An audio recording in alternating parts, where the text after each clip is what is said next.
The Seattle Seahawks have had a very interesting past 10 or 12 months.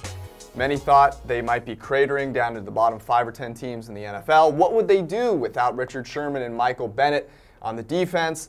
Earl Thomas, the question marks there. Did the entire locker room hate Russell Wilson? All of these things sort of forming a confluence of potential disaster. So when we ran the simulations for the season and we had the Seahawks finishing second in the NFC West, we stuck to our guns. We said, look, they're a pretty good team. They have some really impressive players at very important positions on the football field, and we should take stock in that before we completely write them off. Now, after the first couple of weeks, disheartened might be an understatement, but those good players have translated into wins. Yeah, their over-under for Vegas this year is about 8 wins, 7.5 wins. In either event, you're likely to go over there. But as we said, they have some difficulties in terms of losing players. They lost Richard Sherman in the offseason. They lost Michael Bennett. But ultimately, we looked at that roster and said, you have the most valuable player in that division in quarterback Russell Wilson. You have the most valuable non-quarterback in Doug Baldwin. You have the second most valuable defensive player in the division in Bobby Wagner. Those players are still on the Seahawks this year. They've been hurt at times in Wagner and Baldwin, but they've shown out, and it really has covered up a lot of the deficiencies we've seen. They're in the bottom 4 in the NFC in early down passing success. It really hasn't mattered because, you know, Russell Wilson, when push comes to shove, is first among quarterbacks in big time throw rate.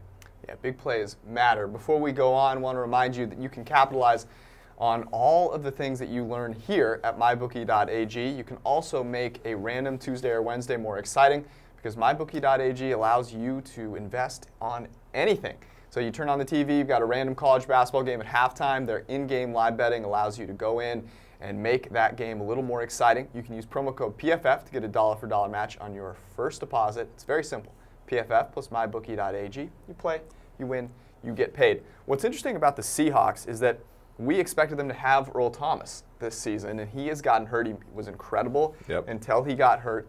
He's gotten hurt, and one of the things that we talked about earlier this year is you talk on and on about the players they lose, but they're not getting rid of those players without other players behind them to, you know, step in and fill the role. So Tyler Lockett has come in, and he has been very good. He's a player that's always graded well for us. He has a perfect passer rating when targeted this season. That's pretty decent. So a good quarterback play, drafting good players. Frank Clark has come in and played well off the edge. They're converting pressures into sacks at 22%, one of the highest rates in the league.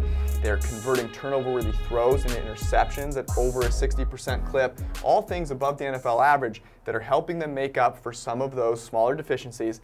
And then you've got a great quarterback on the back end. That's always going to help you out. Yeah, as you said, luck is a big factor here, right? And you know, turning turnover-worthy plays into turnovers is often a product of luck. They've also made a change at the offensive line coach position. They've been extremely good there relative to where they've been in the past. So a lot of things have turned their way. Jimmy Garoppolo being hurt for San Francisco certainly has helped them in that division race and in the playoff race in the NFC, where they're currently a almost 98% chance to make the playoffs. What's interesting is because of Wilson, we had them at about a 2.5% chance to win the Super Bowl going into the year.